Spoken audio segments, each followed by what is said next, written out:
क्या ऐसा मुमकिन है कि हमारे सौरमंडल में दूर कहीं घुप अंधेरे में किसी अनजान जगह पर दबे छिपे रूप में जीवन पनप रहा हो?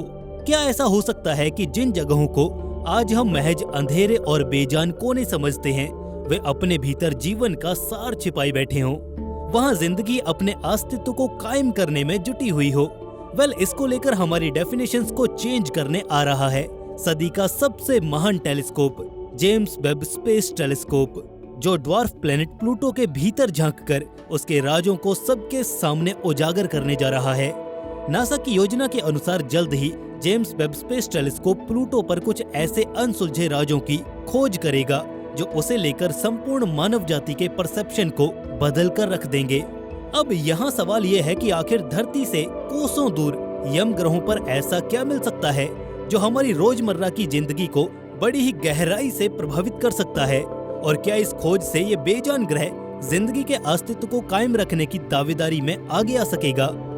ये तो हमें तभी पता चलेगा जब हम अपनी इस यम यात्रा में और आगे बढ़कर रोमांच का अनुभव करेंगे। तो आइए फिर चलते हैं और रुख करते हैं प्लूटो का।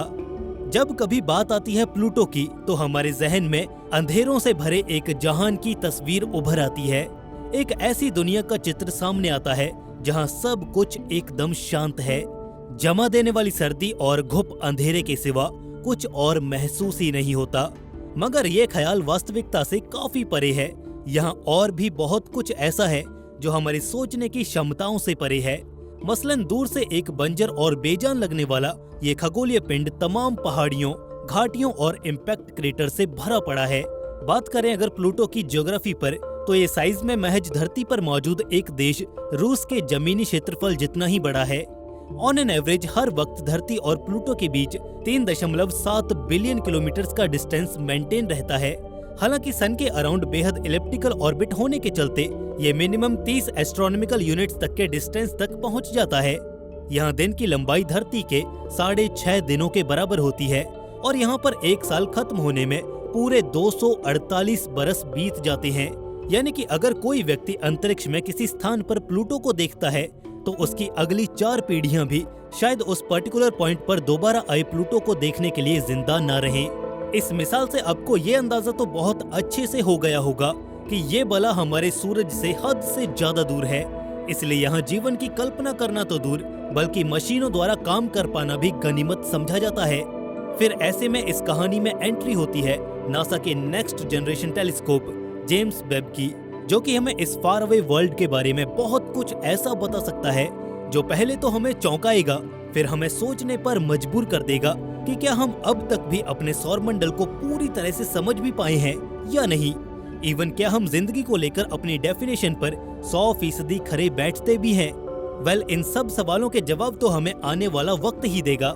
मगर फिलहाल के लिए आइए बढ़ते हैं आगे अपनी इस प्लूटो की यात्रा में और इस रहस्यमय खगोलीय पिंड से जुड़ी अपनी जानकारियों में इजाफा करते हैं।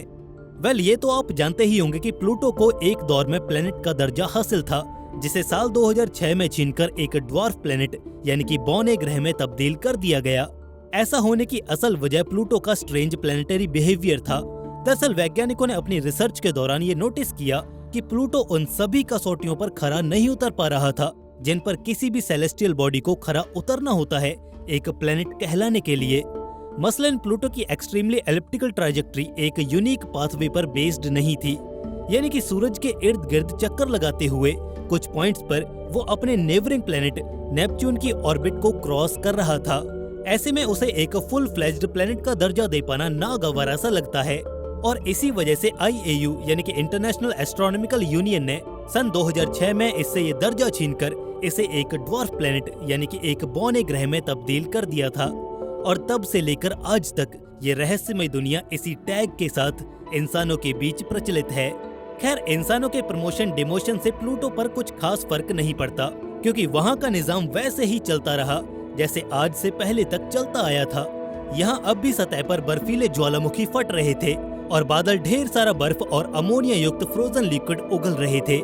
वहीं आसमान की ऊंचाइयों में इसे चारों ओर से इसके चंद्रमाओं ने घेरा हुआ था। जी हाँ, इस छोटे से जहान के पास भी अपने खुद के चांद हैं, और वो भी 5 चांद, जिसमें सबसे बड़े वाले का नाम है शैरन, जो कि प्लूटो के लगभग साइज में आधा है।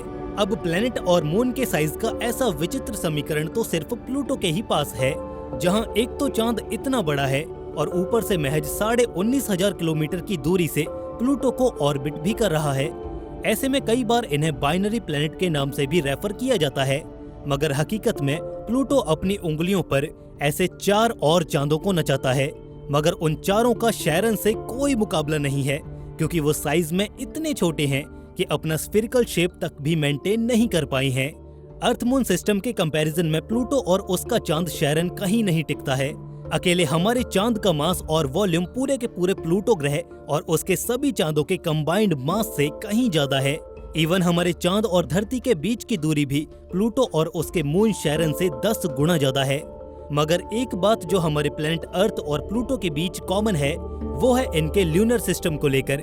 दरअसल वैज्ञानिकों का ये मानना है कि आज से अरबों साल पहले हमारा चांद और धरती एक ही पिंड का हिस्सा थे, जो कि हमारे सूरज को ऑर्बिट किया करते थे।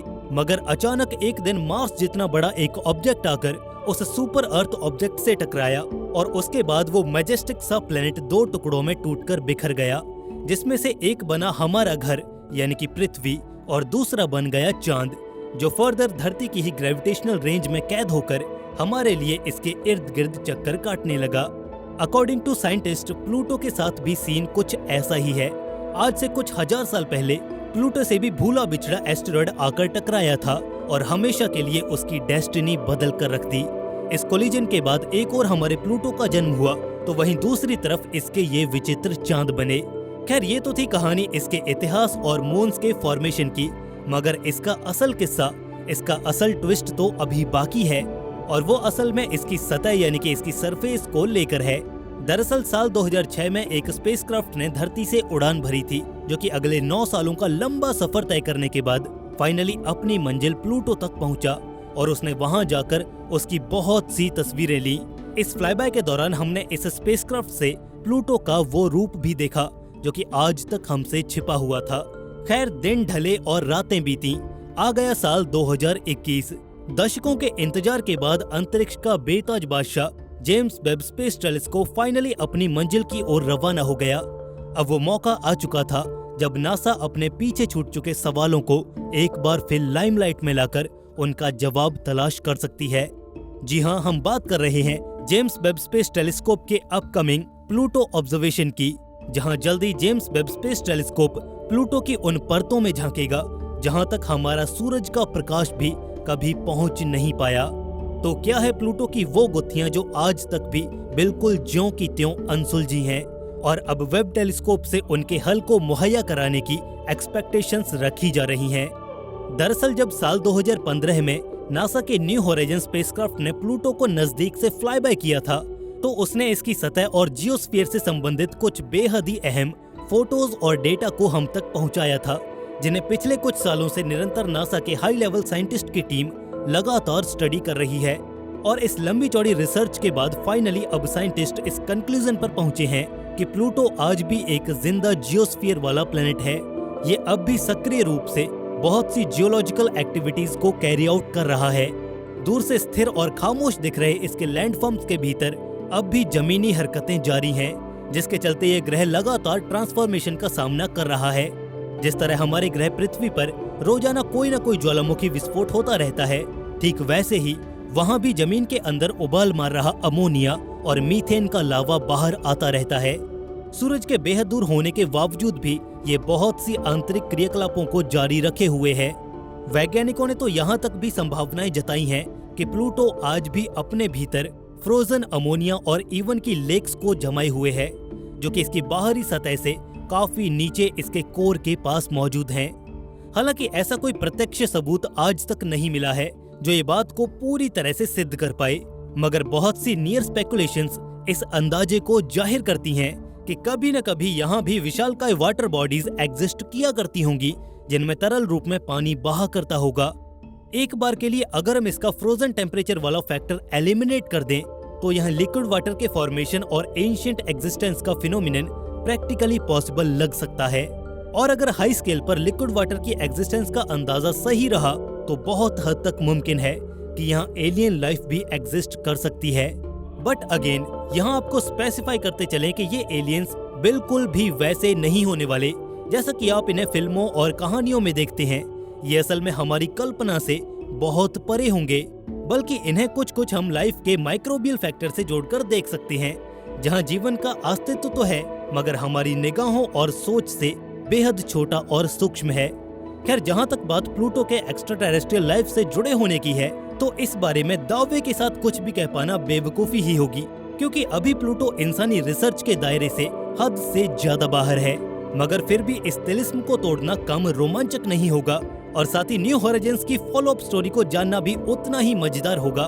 तो क्यों ना अगली मुलाकात में हम न्यू होराइजन्स का ही हाथ थामें और जाने आखिर नासा ने अपने इस अभियान से क्या पाया। इस बारे में अपनी तमन्ना कमेंट सेक्शन में जरूर जाहिर करें। दोस्तों, ये वीडियो आपको कैसा लगा? अगर वीडियो पसंद आया तो इसे लाइक और दोस्तों में शेयर जरूर करें। ऐसे ही और वीडियोस के लिए चैनल को सब्सक्राइब करके बेल नोटिफिकेशन को इनेबल जरूर कर लीजिए। दोस्तों, मिलते हैं ऐसे ही एक नए इन्फॉर्मेटिव वीडियो के साथ। तब तक के लिए स्टे क्यूरियस, बी हैप्पी, नमस्कार।